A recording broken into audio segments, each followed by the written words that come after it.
This is another episode of the Blossom Podcast, your number one source for everything bariatric surgery, from pre-op to post-op. Registered dietitian Alex Conception gives you real, raw tips and motivation through your journey. This is the Blossom Podcast.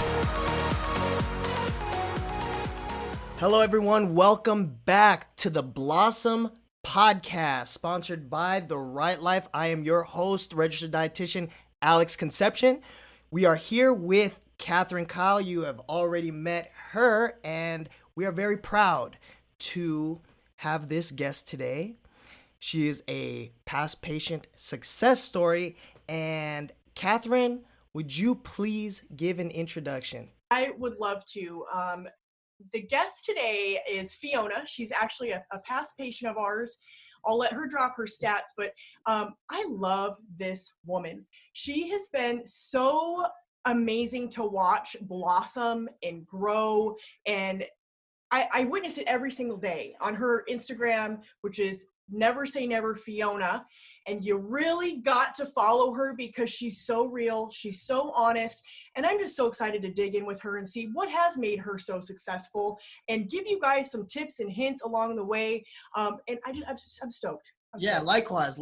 I've been watching her journey from the beginning, and it is just amazing to see her now, how far she's come, and again, just giving you guys the raw tips and how you can be successful and what her struggles were.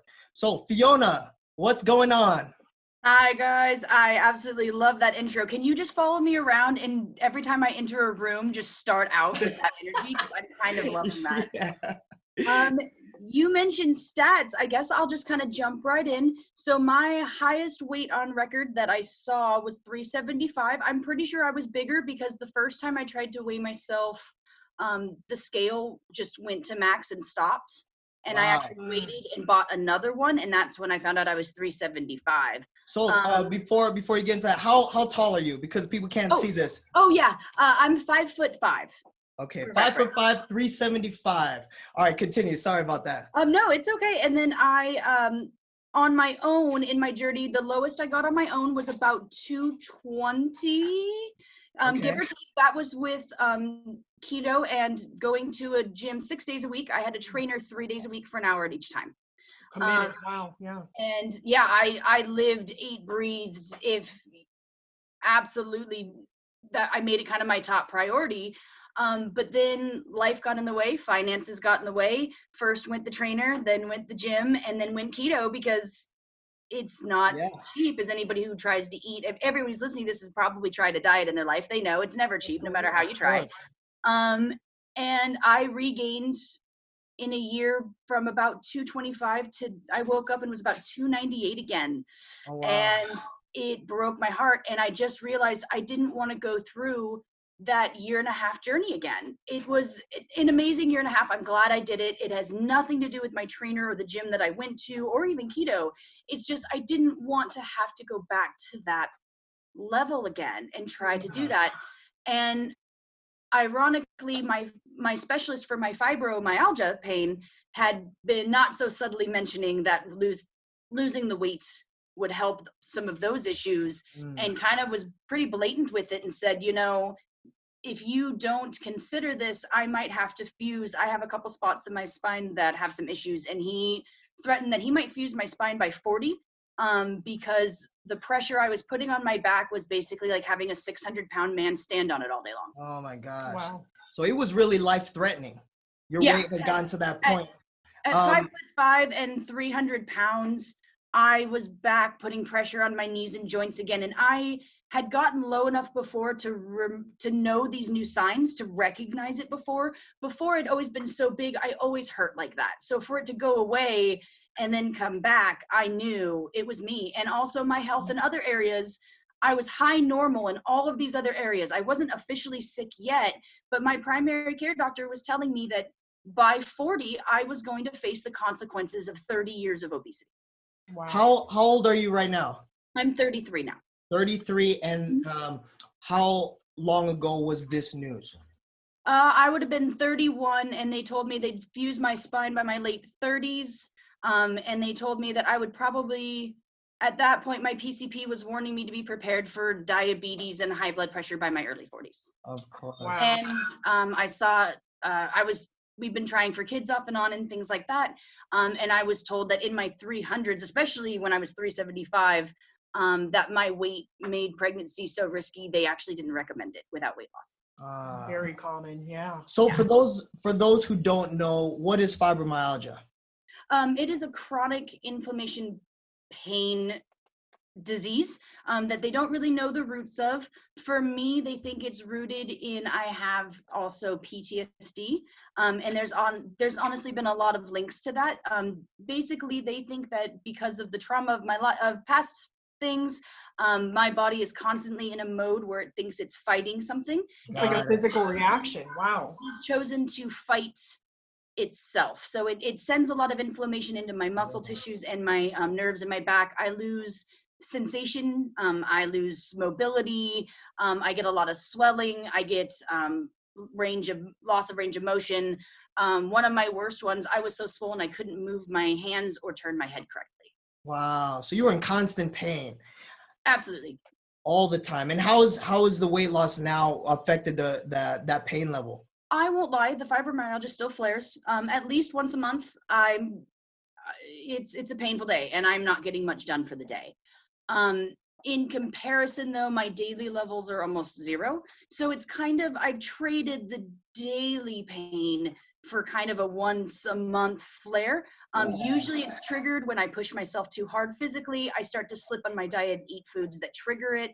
Or if there's a lot of stress and things in my emotional health, it'll kind of sometimes spill over. I don't want to make it sound like it's not real, because for a lot of fibromyalgia people, it's not just mental health, but it is for me kind of connected. So in all, I absolutely, if I had known it was going to take my pain levels this low to get under 200 pounds, I would have done the surgery 3-4 years ago.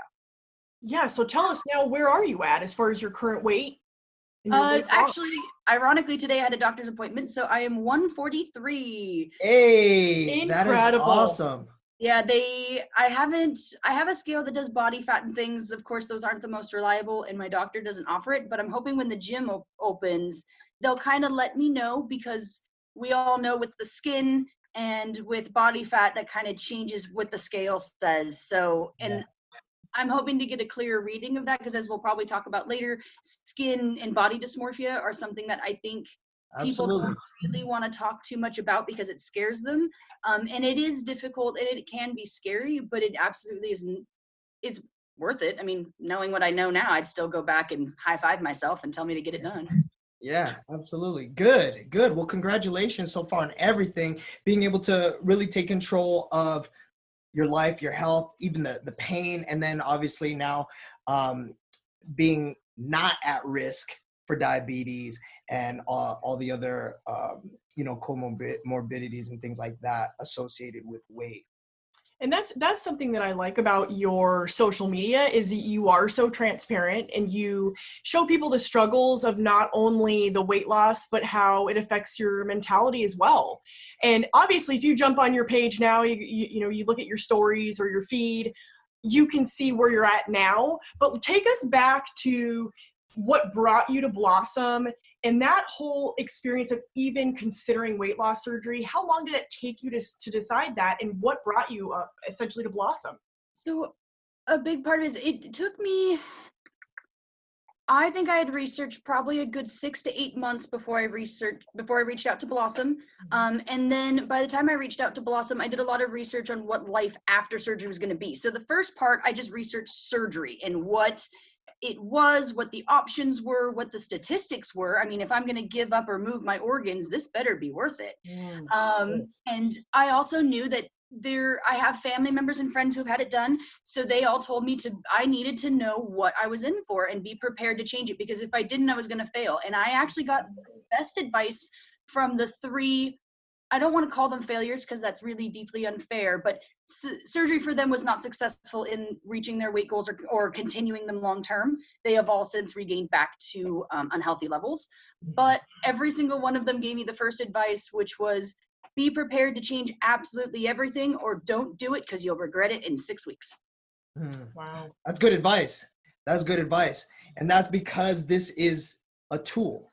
It's not an absolute solution. And a lot of people go about it and jump in believing they could still do what they want. I think that was my biggest saving grace was so for me, when the doctor started suggesting it, my primary started suggesting it, I started to kind of do the research. I approached my spouse, because this is a big decision, and we sat down and we talked about every Weight Watchers, diet pill, wrap, Beachbody, I mean, you name it, the trainer.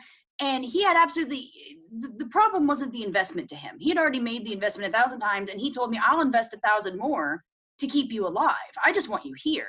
He's like, but That's love. That's a keeper. That's a keeper. Right there. His biggest concern was just after hearing all this news, his biggest concern was he just wanted me here past 40. Wow. And he wanted us to have kids and still continue life and enjoy it. You know, my quality of life had sunk quite a bit over the course of our marriage, especially the last 3 years. I can imagine.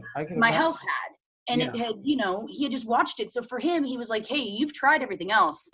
Let's at least look at it. And honestly, when you compare it to everything I've put my body through before, in some ways, this is actually easier. I've done the grapefruit diet, cottage cheese diet, all the pills on the market. I was 16 begging older people to buy me stackers in front of GNC because I was, you know, now, of course, I think most of us listening, if only I was as fat now as thought I was back then. But I fought with obesity probably from about puberty. That's the first time doctors started talking to my parents about my weight.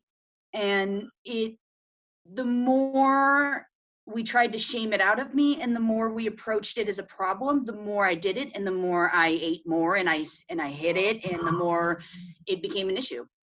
That is so powerful. Wow. That is very powerful. And then to have been struggling with that for so long, because that takes us back to puberty and, you know, your weight loss journey before the regain, and then ultimately before surgery, which was still a lot of years of struggle. Well, and I had to get over the stigma of surgery, of it being, I even kind of approached it as like this new cool diet that was like, but surgical. Oh. And at first I looked at the balloon or the, what was the other one that was big? Bypass. The band.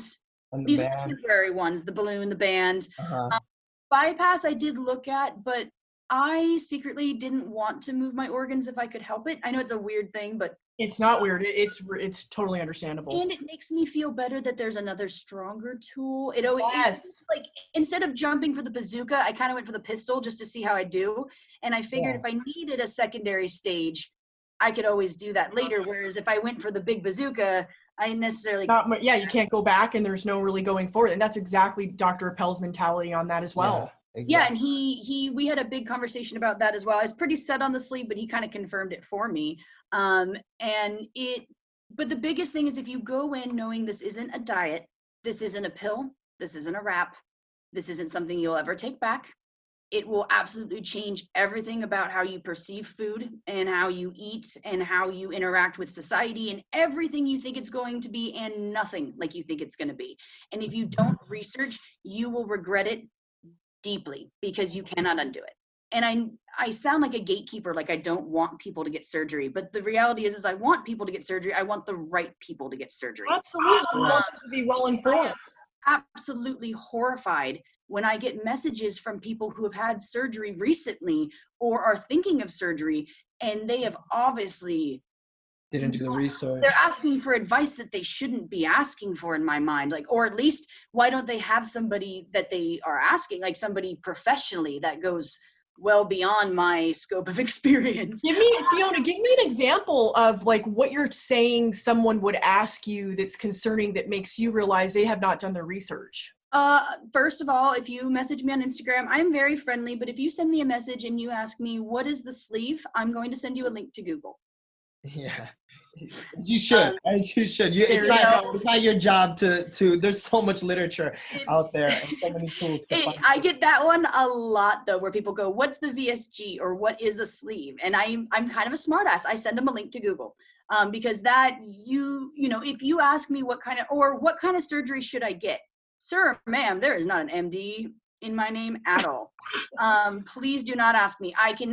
If you have a personal question, like what was your experience with this tool, I can absolutely tell you, but I cannot tell you what's right for you. Good. And I love that you approach it in that way as well, because some people don't.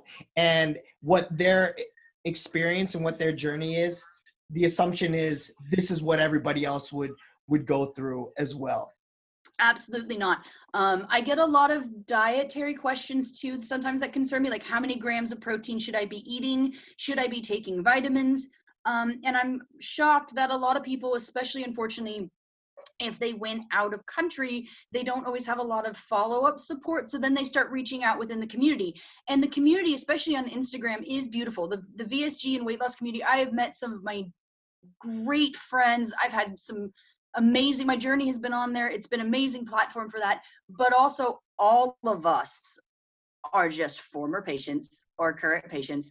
So asking us advice is well-meaning, and I do always give the advice that I have to the fullest intent of being well-meaning, but I often am worried that you shouldn't be asking each other, because again, it's kind of the blind leading the blind, and some people do things in their diet that I absolutely would not do, and I probably do things in my diet or the way I do things that people would be absolutely horrified to do. So that's what kind of worries me the most, is when you start, or if they don't like the answer they're getting from their professionals, they turn to the community to override it. And everybody's different. Really dangerous. Yes, absolutely. Everybody's different. And I tell this to every patient as well, leading up before surgery, that you cannot compare yourself to anybody else. And this is where the community and the forums and things like that can be dangerous because and that's why we also do the metabolic test, and to see where you're at and what your journey was beforehand, because it all affects how you are right at that moment. You know, I always say that your metabolism is a reflection of your lifestyle leading up to now. Okay. And if you are somebody who was very sedentary, didn't do much, it's not going to be as effective as somebody who is extremely active and just ate a lot, who's maybe, does construction lifts, and their metabolism would be so much higher. So when they cut it down, it would be a lot quicker in terms of weight loss. Well, and I think it's hard for people to, I don't know your guys' personal journey, if either of you ever been like morbidly obese, to be honest. Overweight, not morbidly obese. Overweight. I have not, but I have struggled with addiction for basically my whole life.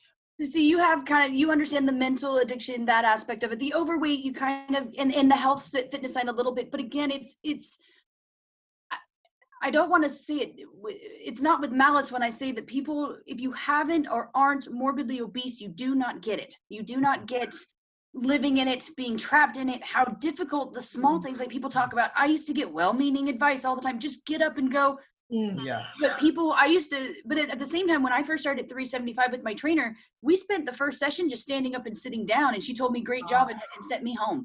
We had a lot to do. I had a lot of muscle imbalances. I had a lot of, my joints could not take the impact of a lot of things. So when people tell me go running, and then I would go, and then I would ice my knees for 2 days afterwards, I wouldn't understand why it didn't work for me. What was I doing wrong? Why couldn't I just, and I think it's also a self-defeating pattern, though, because the more I failed to launch and all of that, the more defeated I come and the less I'd even try. Yes. So it becomes that never-ending cycle. But I think the biggest part, and I hope everyone, even just one person online hears me on this, is that regardless of how you get out, tool or no tool, weight loss or no weight loss, you can get out of obesity. And when you do, it will be everything and nothing like you think it's going to be. And it's absolutely worth it. But you have to pay the price for it, which is you're going to have to change who you are. Who you are now as obese, say goodbye to them. Yeah. Because if you stay the same person, you'll stay obese. Or you'll go back to being. You'll yo-yo. Yeah. That's what always happened to me. Exactly. You made such a good point, Fiona, right now, but also earlier in the conversation, again, hitting on the fact that nothing's going to be the same after surgery, and you need to be willing and ready to change so many things and all of the things. Now, let me ask you this. As far as your relationship with food, and we've spoke about this before, I'd love you to touch on it. Talk to us about the importance of really digging into your relationship with food, like the first, immediately post-op up until 2, 3, 4 weeks post-op? Well, for me, it started actually the night before. So the night before surgery, I cried all night. Not because I was necessarily, people always assume it was fear or that I was regretting it or didn't want to go through with it. Actually, I cried because I kind of needed to apologize to myself for needing to take it this far. I had to do something this drastic to save myself, but also because I loved myself and I loved my life enough to want to live it. Exactly. I was done. And so I went in and I immediately, I knew about the stages of recovery for food, of course, the liquids and all of that. I went in, and when I woke up, aside from honestly, it was very uncomfortable, but once I calmed down a little bit, my first thought was, I'm going to use this as a chance to break this cycle with food. So I went in and was like, I'm going to retrain. Everything I've done has obviously been wrong. If it worked, I wouldn't be here. Mm-hmm. So I woke up, and when they told me once an hour, you can ask the hotel security camera, I was up once an hour walking. I was dead tired for that hydration, but I was the only one not still dying because I got up and walked. I love that. That. But I took it, and I think the nurses kind of grinned at me because they could tell like I was down for it. This was it. I went home and I followed to the T in my book. I measured everything. I tracked before, but I tracked even then with Bariatric at first because my FitnessPal the low calories on my FitnessPal really throw it off. Understandably, a normal human being eating 300 calories for a few weeks would be really scary. I completely retrained my tongue. I tried new foods. I personally do not recommend baby food. What did you just said you retrained your tongue? Yeah, I completely broke. I decided that I was going to retry all the foods again, and foods that I knew from before that I didn't necessarily need to eat, I really didn't allow back. Why did I need to rush back and go back to I knew I loved cheese. It took me months to put cheese back into my diet, partly because I was scared, and it turns out I am lactose sensitive after surgery, but also because I love it so much that I was like, I can live without it for a minute. I really, really, really like cheese, and if I'm in such a rush to eat it that I want it to be the first food I eat, honestly, I chose refried beans. Yeah. Well, because you identified that might be a negative relationship. I have trigger foods. It's healthy. I have trigger foods, absolutely. I adore pizza, but I am very, very careful with pizza, and I'm very careful that when I do eat pizza, I tend to make it at home. And I tend to make the little pitas, or I'll make a chicken breast one, because I know that if you set a large in front of me, my old brain will try to kick back on, and I won't get through it, but I'll get through more than I needed to, and it doesn't feel good. When they first get the sleeve, the first time you push your tool, you will not forget it. And maybe I'm a lucky person. Pain aversion apparently works for me. The first time I spent 30 minutes, not to be graphic, but retching over a toilet because I decided to eat, it was applesauce. I ate one too many bites of applesauce too fast in my healing stage, and it was terribly uncomfortable. And after that, I learned to measure not only my... No, this would have probably been... I want to say I was probably about 4 weeks out, 5, because I was into applesauce. I was eating in front of the TV, which you shouldn't do. Another trigger, another routine that gets us there. And those are, again, one of those things that you need to change about your lifestyle that you know. We eat at the table every night. My friends think we're kind of strange, but we actually started eating at the table and we've never gone back. We don't turn the TV on. We actually turn it off because I've noticed if the TV's on, I'll overeat. I am with the applesauce too. I was being lazy. I was eating it out of the jug with a spoon because I figured, my sleeve, I won't overeat. I learned that day that to this day, and I still do this almost 16 months out. I actually measure everything. So I measure my portions for tracking, but I also make sure to keep my plate within a certain weight. I don't walk away with a plate that weighs 8 ounces because I know if I do, I'm going to kind of pick at it and try to eat that much. So I try to keep the whole plate's weight down to 3-4 ounces because I can always go back for more, everyone. That's a big thing. You can always go back for more. You can't take it back out. Good. I like that. No, that's awesome. People want to hear that as well because and some people who've had this procedure have completely different scenarios, are able to tolerate more earlier, and things like that. And then sometimes they say, I can tolerate this and that, did you not take enough stomach out? Yeah. I don't think I think I'm one of those people that it's not working for. And the thing, again, back to this being a mental game. Why did you bring it back? That's what I tell people. They're like, oh no, ice cream doesn't reject. And I was like, well, why did you choose to eat ice cream 5 months post-op? And then they look at me. Well, they look at me like I'm a jerk, because I kind of am being a jerk. But if we're being brutally honest, that's the conversation you have to have with yourself. Exactly. So when I retched for 30 minutes over the applesauce, I walked away and said, what did I learn? Not in front of the TV anymore. I need to measure my portions. Even this early out, I need to learn this. And guess what? I didn't have another incident for months. I didn't have another incident until my birthday.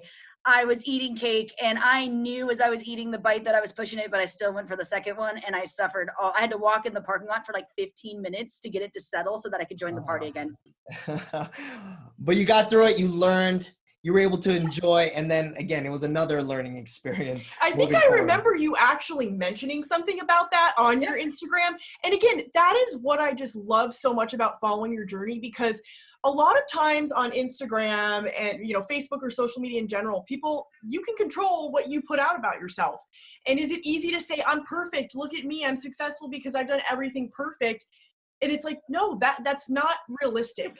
The accounts that inspired me to get surgery, and the people who actually weight loss people who didn't even necessarily even have surgery, some of them have been successful without it.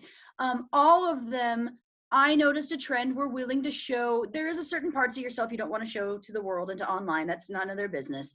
But, are willing to show a little bit more of their human side. So I made it a determination that so many accounts I saw, though, were all about how they had surgery and they were the holy grail of perfect all the time. And they lost 200 pounds in 3 months. And I decided not to be like that. I posted when I bawled at my 12-week mark because I still wasn't under 200 pounds. I look back now and I just want to forehead kick myself. But I actually cried on my 12-week mark because I still wasn't under 200 pounds. I went into surgery at 269. And for some reason, I had it in my head that I was going to lose 70 pounds in 12 weeks. Guess what? I didn't, but I also lost 8 pant sizes. Yeah. Wow. And where a lot of people do get defeated at that 3-month mark, and then your brain kicks in and starts telling you you're a failure, you did all this for no reason. And a lot of people at that point, you're at a fork in the road. You have 2 choices to say, you know what, it didn't work for me. I'm 3 months in. I thought I was going to lose 70 pounds. Or like you did and say, nope, I still have goals. I'm determined to meet those goals. And this is not a roadblock. It's just, or a setback. It's part of your journey and you have to keep pushing forward. Well, and I like to tell the story of the 6-month mark. I was in a group with other people that we all went through different people, but we all had surgery in February of 2019. We all had the sleeve. At around the 6-month mark, several of us went back to old habits. Some of us didn't. And a big part of that was people who 6-month mark, there's a huge stall for anybody who, Alex is already nodding because he knows the 6-month stall, when everyone panics. And I think I even emailed you at 6 months going, because the 6-month stall kicked in, and I stalled out for about 5 weeks. I thought that I had just ruined everything. It was over. And in those 5 weeks, though, half of us decided that we were going to double down and just, keep going the track and we'll make it. Listen to our nutritionist. It's going to be okay. Just keep on track. And the other half started to kind of go back. Well, if this is what they're going to get, this is what they're going to get. And the half of us that just kind of stayed the track have all made weight goal or very, very close. And those of us who didn't have all stalled and stopped at 6 months. Yeah, you push forward. And that's one thing I express so much during the consultation is that you have resources. Okay, utilize these resources. We are here for you. If you have questions, reach out. And you did. I don't recall what I said to you, but hopefully it was in, at least some part to help you. You actually, if you don't remember, I sent you a novel at my 6-month mark about all the things, how I wasn't moving. It had been 3 weeks, and you literally just sent me back the paragraph. I looked over your Bariatric. You are doing beautifully. Hold fast. It's just a stall. And you said, give it 3 more weeks and call me or write me if it doesn't break by then. And it literally broke 2.5 weeks into the 3 weeks of waiting to call you back. Oh, wow. Wow. You were right. It was just an adjustment. And looking at the pictures around that time, you can see an obvious shift in body as well. And around the 6-month mark, I also started exercising more because I finally shed enough weight to really start to enjoy and regularly exercise. So I think also that's part of why I stalled, that I wasn't realizing, was I was shifting gears, and the scale isn't going to show that. Yeah, of course. And that's why I say too, that all success isn't measured on the scale. This is a journey that you are losing a lot of weight in a very short amount of time, whether you believe it or not, whether you find it successful or not, but your resources are limited in terms of what you put in your body, water, nutrients, and then the output is there. Something is going to give a little bit. And the fact that you are upset that you haven't lost in a short amount of time, look at how far you've come in 6 months, and realize that where did all of that go? My favorite posting is, I'm X amount of weeks, when they're still counting weeks, so you know it's good. I'm X amount of weeks and I've only lost 50 pounds, 40 pounds, 30, whatever it is. And you always do the math in your head and you're just like, I've said this to several people, and again, people think I'm a jerk, but I mean it well. I mean it in a loving way.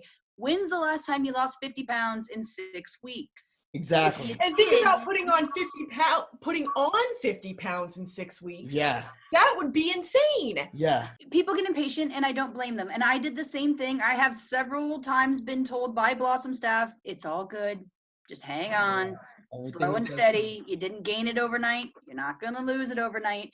And it really does sometimes feel like a really cruel waiting game. But I always end up telling people the same thing too. It's going to go by faster than you think. Just take pictures and hold on. It will come. Yeah, take some measurements, things like that as well. Then when you're bigger, I feel like the first initial doesn't show as much. Like, I feel like I was about 200 pounds. I went from 269 to about 200 pounds before people in my life really started saying like, hey, what's up? So it took about 60 pounds before people really started to approach me and say that they noticed. But when I started getting under the 200s though, every time I'd lose like 5-10 pounds, people would be like, whoa, you look different. So I tell people too that you kind of have to wait to catch up to your own loss. If you start at 400 pounds and you get to 200 pounds, you will not look like someone who's 110 pounds, but stop for a minute and realize that you've lost 200 excess pounds. Just how far you've come. Yeah. And one of the things too that people don't realize for non-scale victories would be when I say measure, feel how your pants fit, check out the notch on your belt, or that's the only thing that they measure. It's like, well, no, I've only lost, 3 inches. Like, did you measure your arms and your legs and your calves and your neck? Actually, it's about probably 20 inches, that you didn't realize. And you've come so far. I also use this metaphor that if you were to take 50 pounds, 50 pounds of fat, put it in a pot and put it on a stove, how long do you think it would take to burn out?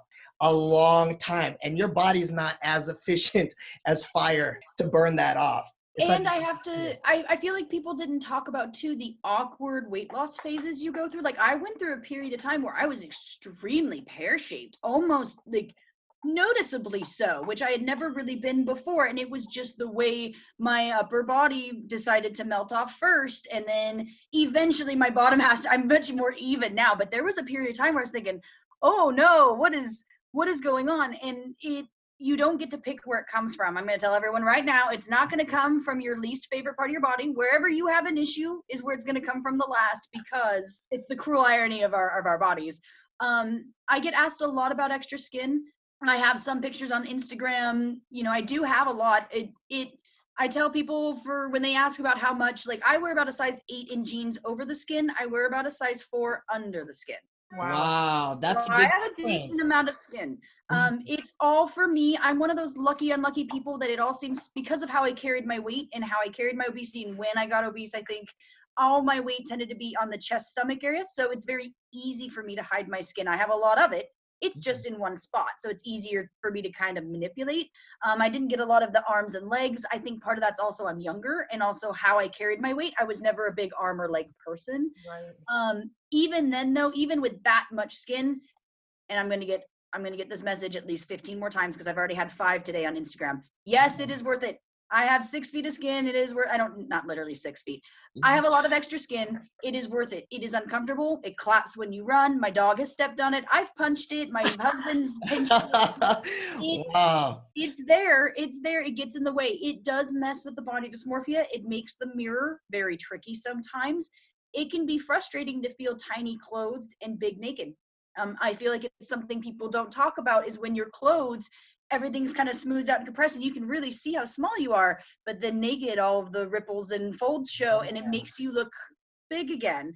And I think it's taboo to talk about because people don't like to talk about any of the negatives of surgery. I feel like if they do, they feel like they're bashing the surgery, where that's not the case. It's just the realities of it. The reality, it's the truth, it's the struggles, but it's also still saved your life. And would it be worth it? Is it worth it to you to save your life? The fibromyalgia, the pain, the diabetes, all of those things compared to where you're at right now. Oh, absolutely. I only wish I had been ready sooner. I should put it that way. I don't know if I had gotten it. Honestly, if I had gotten it in my 20s, I probably would have wasted it and would have ruined it or hurt myself doing behaviors that I shouldn't have done. You have to be psychologically ready. And I stressed this over and over and over. And I even scared the poor bejesus out of a couple of my close family members and friends who followed me. Well, not me. They got surgery after me. I did the same speech to all of them and just terrified them and told them all the ugly and the bad and the bowel movements and the throwing up and the hair loss and all of it. And they still went through it. And every single one of them went, but you're the only one who warned us about the mental part. Yes, and that's a strong one. I'm glad we're talking about it right now and actually hearing your journey and your struggles through that. What are your plans right now? What are your plans moving forward in terms of the skin? So for the skin, because we're trying for children, I don't see a point in removing it now. And most of the plastic surgeons I've talked to recommend doing it after children anyway, just because why bang the dents out of the car just to put it in a derby? I like that. So I kind of tease my husband that he's very lucky that he gets a brand new wife times 3 because he's going to get version 1, have kids, and then have another version. I told him my ruthless goal is my 40th birthday. I really want a belly button belly button ring by my 40th birthday, because when I was a teenager, I secretly always wanted one, but was too scared. And in the 90s, belly button or thousands, belly button rings were very, very hot. Yeah. It will probably be about 3-4 years before I can remove it all. If I had my way, I'd probably have chest, stomach, and probably a little bit of arm and upper leg work. In all honesty, if I can only get one thing done, it would be I don't know what area they call it, like the belt, lower stomach, spare tire areas. Where the abdomen area. Yeah, it's kind of the mommy tummy tuck area that everyone kind of talks about. That will never go back. If one more person tells me that, if I try this diet, guys, this wrap, that pill, that vitamin, that diet will not get rid of 6 inches of spare skin. True. Also, be wary of after surgery. I get this all the time. Oh, surgery really works. You should try MLM brand here. This shake, this vitamin supplement, this diet pill, this wrap. You do not need magical vitamins. You do not need magical wraps. You do not need magical shakes. And in fact, half of them, if you look at them, you probably shouldn't be drinking after surgery anyway. Like, why do you need dried fruit powder? Yeah, exactly. No, you need a protein shake.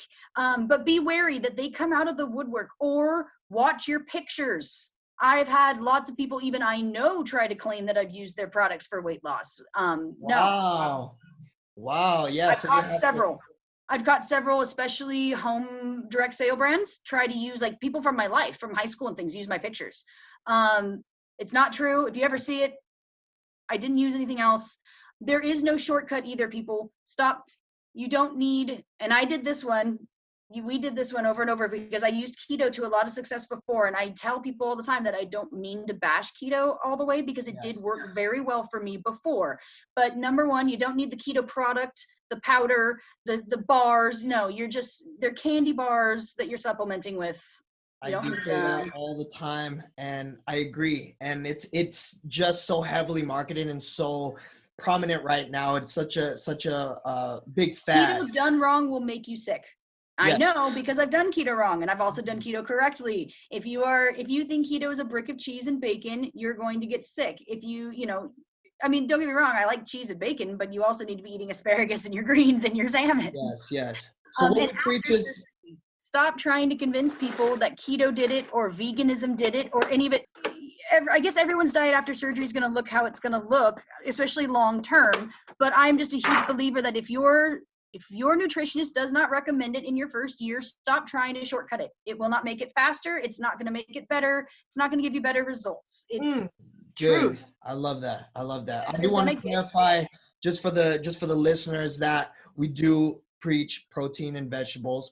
Okay. And a keto diet is a 4-to-1 ratio of fat versus protein and carbohydrates, primarily fat. But when you have a restricted space and stomach and very low calories and you use whole foods, then very low calories, then the primary becomes amino acids and protein to sustain your metabolism, to prevent muscle breakdown for energy, and it's not going to be fat.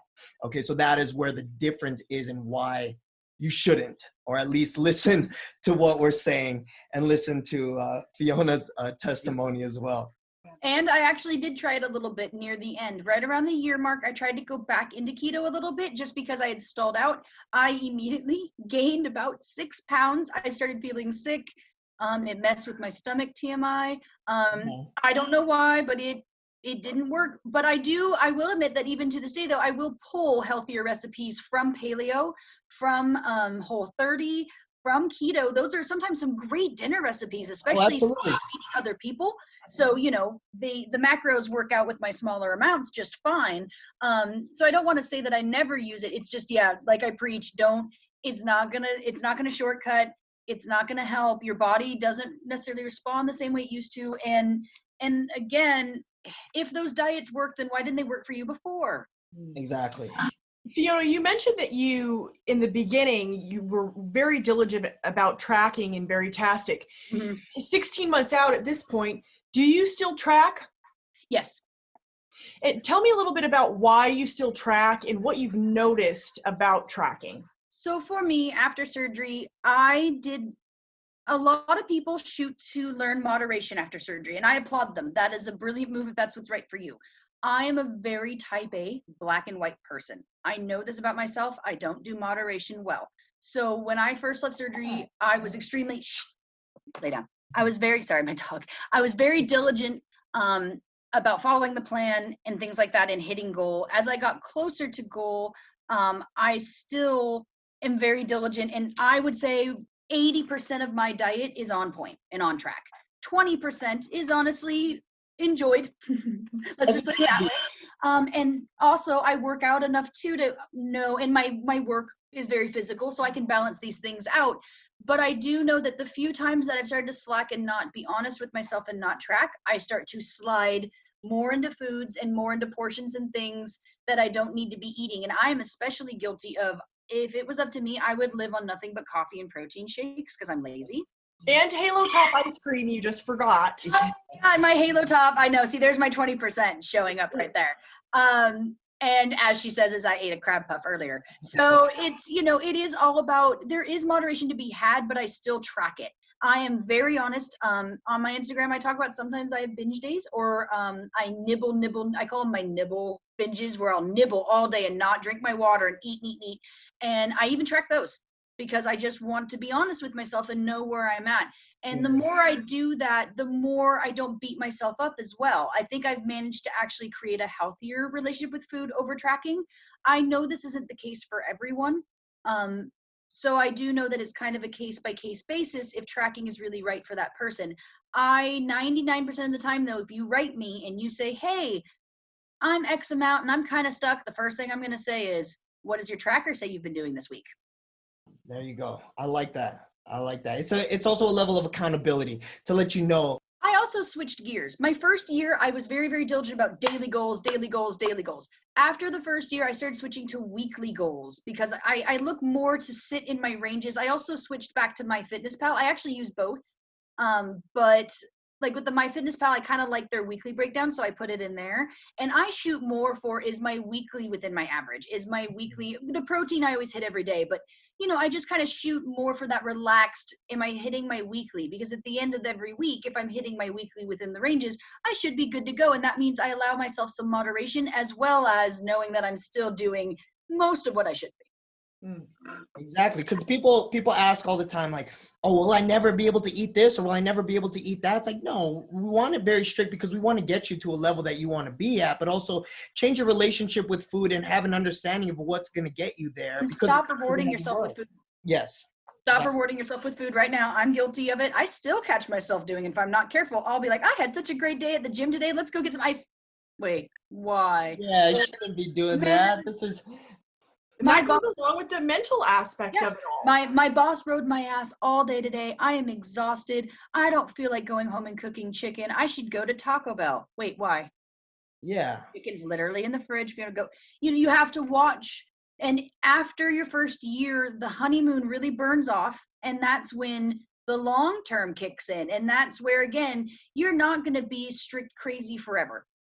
Realistically, you're not. I wasn't. I did it for 11 months. It was great. But after a while, it also got in the way. My first 11 months, I dedicated myself to the point that I was the spoil sport who brought food to parties for herself. I went to the gym. You could clock on a Monday at 4 p.m. I was at the gym. You knew where I was. And while I needed that, and I do recommend people do that as long as they can, I also do recognize that at the end there is light at the end of the tunnel. Do your year. Like I always kind of tell people, do the hard time. Do your year like a prison sentence. Just race through, change yourself, go to therapy, weigh your food, go to the gym, explore new things, change your mindset. And then if you still want to reintroduce the Whopper on your year mark after surgery because you've just been dying for it, have one. Guarantee it doesn't taste as good as you thought it did. Yeah, exactly. It's not gonna be that satisfaction that you once had or what you thought it was gonna be. I can't stand a lot of the foods I used to love.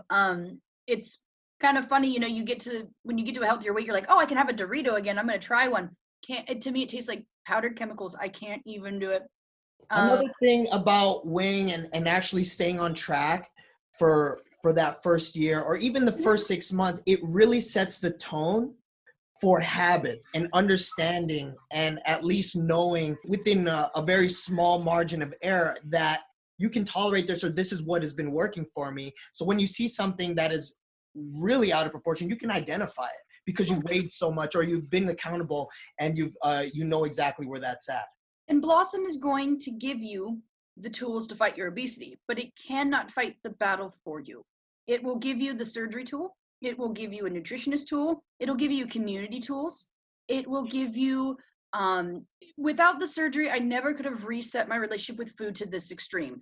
And not everyone will approach surgery the same as me. Not everyone will even agree with the way I kind of try to explain my mentality behind it. But for me, as much as I needed you and I needed your guidance and I needed the book and I needed to know what to do and to admit that if I knew how to eat properly, I wouldn't have gotten here in the first place, and to admit that I don't know better. If I knew better, I wouldn't be seeking help. It's kind of like you talk about with control of your addiction. Food isn't addiction except for we need it. You have to survive. You have to eat. And it's so accessible. Exactly. And it is so rooted in society. Oh, you think you know until you're 6 weeks into surgery and you're still pathetically eating, I guess you can call it. I remember being frustrated because a 12-ounce Premier protein shake would take me an hour of like really concentrating on it to get it down. And that's when you start getting, I call it the grumpy phase. And a lot of people don't always like to talk about this. So the hormone spike because you're losing a ton of fat. So that already makes you kind of PMS-y, I guess, for lack of a better term. But also you're feeling a lot better. Your energy level's great. You're starting to show off. You're starting to lose weight. But also the changes start to set in. And then you start noticing, why is everything around food? I used to tell my husband that all the time. I would get mad. Why is every time anybody want to see me, it has to involve food? I would get mad at food because I just was tired of seeing it, tired of thinking about it. I got through this phase where I thought it was this horrible irony. I got surgery to control my relationship with food and to eat less food, I thought. And then in this horrible irony, my life revolved around nutrition and food. And people don't talk about that phase. It's almost like a buyer's regret, where you go through this phase where you're like, these changes are uncomfortable and my relationship with food is different and I can't self-soothe anymore. But yet I don't feel like I'm losing fast enough, but I'm also just in your head. It all comes crashing because the high starts to wear off, the post-surgery high, I call it, because just like a newborn baby, you come home from surgery and you're like, look, everyone, it's perfect. Everything's perfect. And of course it is. Yes. Truth. Exactly. And I tell people too. One more post about people trying to eat post-op. That is my personal pet peeve. If you are a week out, why are you trying to eat solids? Yeah, salads are... I got another one on Facebook today that they were like, they're like, oh, I saw your old post about your refried beans, blah, blah, blah. Like, I'm a week and a half out. You think, and all I said was, what does your nutritionist say?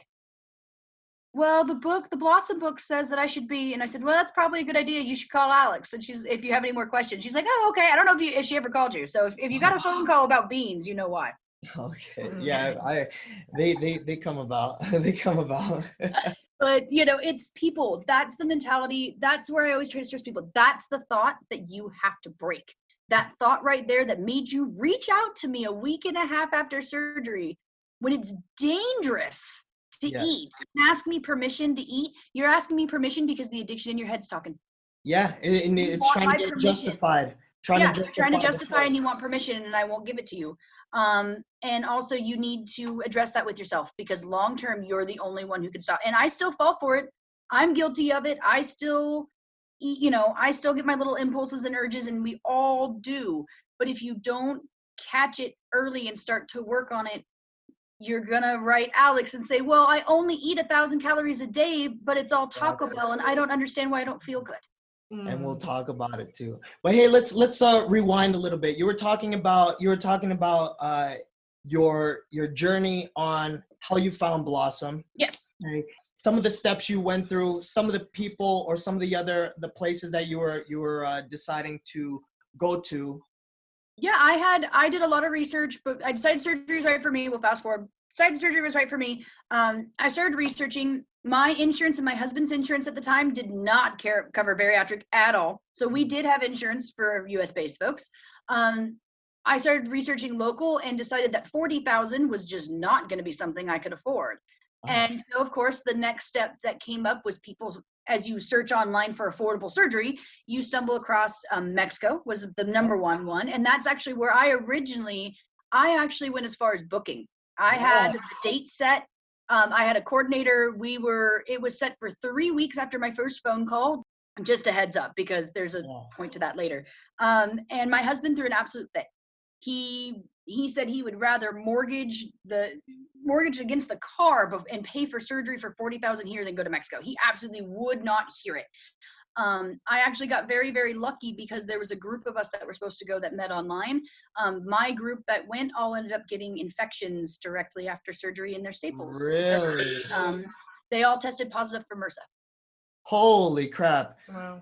And one of the girls ended up getting drained. She was okay, but she ended up having to have some drainage done because it started to get in her muscle.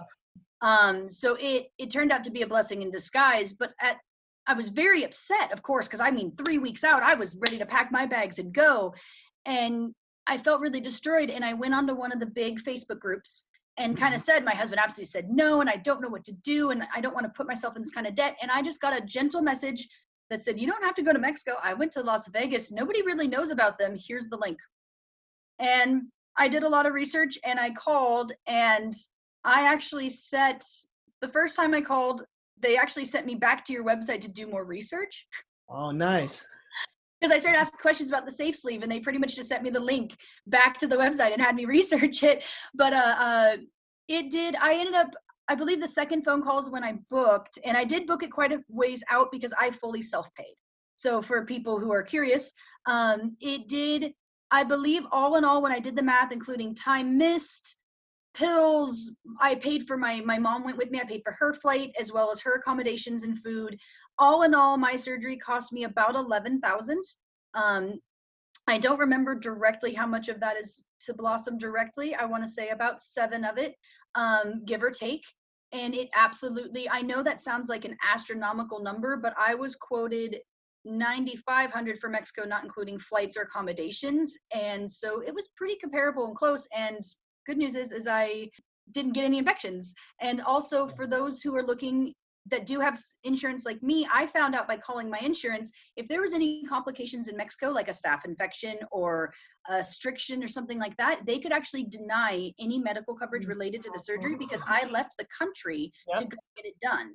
So at least if something worse comes to worse, if I had had a complication with Blossom, I knew too that everything had been covered because I went to a US facility and it was approved through the US. Yeah, absolutely. And what you're saying, Fiona, is so common because people are so desperate and they've exhausted all options. And like you said, if you were to go self-pay, you're 30, 40, 50 grand in some places here in the US. Or if you want to use your in-network benefits, you're going to wait sometimes 6-9 months. And there's so many hoops to jump through that, you know, either you're too big and you have to lose weight, but you can't lose too much weight, or you're not sick enough because you don't have the comorbidities. And so the insurance is almost like they don't want people to get my cousin, they want to keep them sick. My cousin, for her insurance to cover hers, they wanted her to lose weight and she lost too much and they made her gain 6 pounds 3 weeks before surgery. Isn't that sick? That is just so twisted. Yeah, she was mad. She was on her pre-op diet and then they told her she had to add a whole bunch of whole milk and stuff to it because she needed to gain weight. Wow. Oh, man. And that's damaging mentally as well. It can be damaging mentally. I think people, again, if you've never been obese, people look at surgery as this cosmetic thing, and they do not understand the absolute medical importance. What losing 130 pounds has done to my body in the last 16 months is absolutely, medically speaking, I'm sure my primary care doctor goes on and on about it. She's never had a bariatric patient before and she's over the moon. Awesome. I love that. You know, it's just more than that I know insurance companies don't think of. So if you want to look at it from an insurance point of view, let's look at it. I now am no longer at risk for diabetes. I'm no longer at risk for blood pressure. My fibromyalgia has completely calmed down. I'm no longer seeing a pain specialist. My pregnancy will no longer be as risky. I mean, I'm saving them hundreds of thousands in my lifetime. Absolutely. But they don't look at it like that, which is great. Or people look at it as cosmetic. Even the people in my life, they understood that the weight was dangerous and they loved me and they wanted me to be healthy, but there's still this kind of undertone that there's a cosmetic. Yeah. They don't know the struggle. They don't get it. They don't know what it took and what you've had to go through beforehand as well. I think it helps explaining to my friends and family. The best way I've explained it is, you know, a diabetic might need an insulin pump and a cancer patient might need an IV port. I need some restriction and aid in my digestive system to beat obesity, because at this point it is literally a disease. I do not have 20 pounds of vanity weight to lose. My husband's lost, over the time we've been married, give or take about 60 pounds. Kind of come and goes. He's one of those lucky ones that if he pays attention, he loses quick. And if he doesn't, he gains quick. But even he doesn't understand 60 pounds is, not to be cocky, 60 pounds is not 230 pounds. You have absolutely no idea what I've been like. Even if you're like me and you're not unhealthy, you know, my insurance looked at it as, well, you're not diabetic yet. You're not high blood pressure yet. You haven't had a heart attack yet. You haven't had a complicated pregnancy yet. But what they don't realize is I could feel it all coming. And anybody who's unhealthy into that point in their body, anybody who's listening to this now who hasn't had surgery yet, you know exactly what I'm talking about. You are sitting in your body and you know deep down you are encased in a time bomb that's killing you. Yeah. And you can't lose the weight fast enough on your own to even save yourself. And even if you can, we all know the statistics of regain. I'm one of them. Yeah, exactly. Exactly. I've actually was speaking to somebody today who did not know that they were diabetic or had fatty liver disease. And that it was actually brand new news. That was, man, now it's a good thing that you actually deep down, just like you said, you knew something was, you were ticking time bomb or something was going to happen, but you didn't even realize when you're 30 and you ache like that, just sitting there. Anyone listening to this knows what I'm talking about. If they are obese, they know exactly what I'm talking about. If they quiet your mind, close your eyes for half a second, just feel your body, you ache in your pelvis, you ache in your spine, you ache in your shoulders, you shake in your knees, you ache because you're not supposed to be encapsulated like that. You don't sit right, you don't stand right. And I didn't even realize how wrong I used to sit and stand until there wasn't me to do that to. I still have to like remind myself to sit down correctly because I'll tuck my pelvis and things. And it's things I used to do because I had 200 pounds of excess when I sat down. Yeah.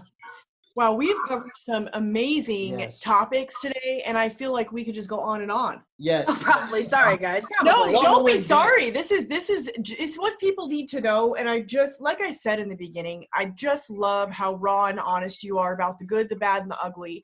And what I'd love to lead out with here, what I'd love to go with is, I want to just hear a couple of topics, a couple of tips from you.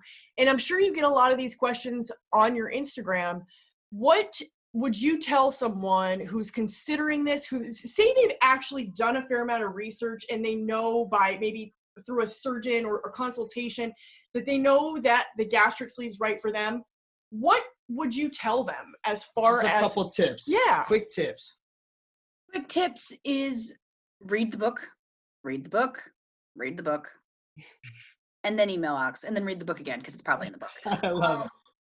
The second one would be prepared to change even if it's uncomfortable.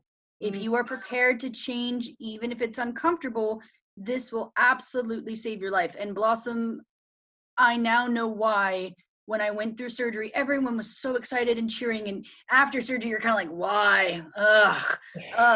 This is, I got hit by a truck. Dr. Matt was right. I don't necessarily like him right now. And you know, you kind of think like, why is everyone so perky? Why is everyone acting like this is such a big deal?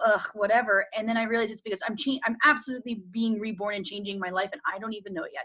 So if you're thinking about it, consider it. I'm on Instagram. There's lots of us out there. I absolutely cannot recommend Blossom enough. And I hope that, you know, Blossom knows how much it means to have a face on people who have really gone through it, because I wish I had gotten more one-on-one and less clinical. Clinical's great. You know what you're in for, know what the clinical numbers of weight loss are, know what clinically is happening during your surgery.